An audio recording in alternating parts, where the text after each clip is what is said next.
This is spoiler free. It's extremely rare that I find a movie that I just think is absolutely perfect, that I'm planning on watching multiple times. Probably going to see it multiple times this year.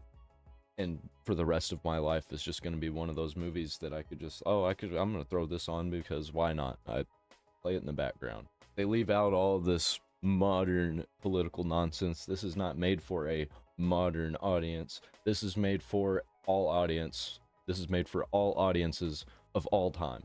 The only thing that really is political about this movie is it shows that governments lie to you for power. And that's just existed all throughout history and probably will forever exist. This movie has great characters with believable motivations, simple motivations. And all of the extra characters, all the cameos, they make sense. The villain makes sense. Everything makes sense. You feel the twists coming. Also, there are few plot twists, but you almost can feel them coming. And when they happen, you're like, oh yeah. And then when they do it, you're like, I can't believe that this is how this played out. Like, you knew the twist was coming, but how they got there was the real journey. This is one of those movies where you know the ending, you know what happens at the end. When you watch at the beginning, you know what happens at the end of the movie. You know what has to happen, especially knowing the lore of Transformers. At least watching the very first movie and maybe some of the series. But you watch, if you know anything about that first movie, you know what this movie's about. You know what's gonna happen. And it's just beautiful, man. There's not a single misstep, I don't think, in this whole movie. I think it was perfect. I think it's top 10 of the 2020s. I think it was better than Deadpool. Because Deadpool had some missteps and this movie didn't. And it just feels good when these twists you see coming pay off. Because they just do it in a really satisfying way. And they don't slap the fans in the face. And there's not a single dull moment. There's not a single boring moment through the whole movie. It's all just stuff happening, and it all makes sense, and it all leads to the next thing. It's not just something happens for no reason. Sometimes the thing that they do doesn't pay off, but it also helps move the story along, and it's great, and it builds character.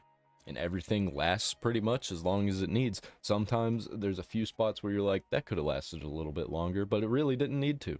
So they definitely used AI in this for some stuff, but they let you know. I'm not going to tell you which part that they definitely use AI, but you can see it. But they're very upfront about it, and it's not misplaced. Like, the way they use it makes sense, and it looks amazing, dude. The retro wave vibes and the retro wave music that they have in this movie, incredible. It almost makes it feel like a cyberpunk movie. I think this movie could technically be classified as a cyberpunk movie, especially at the beginning of the movie when it shows the city. And let me tell you something, a little something about myself. I don't usually cry at sad stuff in movies. I usually cry at the badass moments, like when Goku becomes Super Saiyan. Grave of the Fireflies, that's a different thing. Cried at that movie pretty much through the whole thing. Incredibly sad, that movie. Never watching it again. I love that movie. Oh, what was I talking about?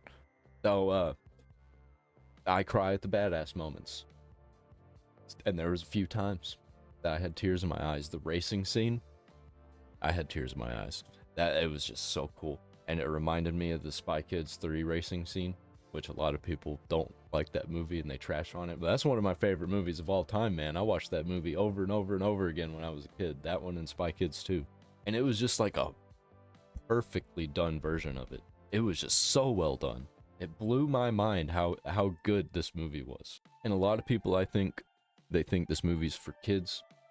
I mean, kids could watch it, but I wouldn't let your little kids watch it because there's a lot of death and war and backstabbing and scary moments that aren't really scary, but for a 2-year-old or a 3-year-old would probably be pretty scary. Like, some of the bots die in very brutal ways. All in all, I'm gonna give this movie 10 out of 10. I think I already said the score, but 10 out of 10, man. Might be the best Transformers movie. It might have surpassed the original movie, because that one definitely it does not hold up in some aspects. I still love it. it still holds up and is watchable, but there's some stuff you're like, man, this is old. It's definitely better than the Michael Bay movies and anything that came after that. It's a shame that more people aren't going to see this movie. This movie deserves to be one of the most watched movies of all time. Transformers is. This movie deserves to be ahead of Transformers. I love this movie. That's all I got to say.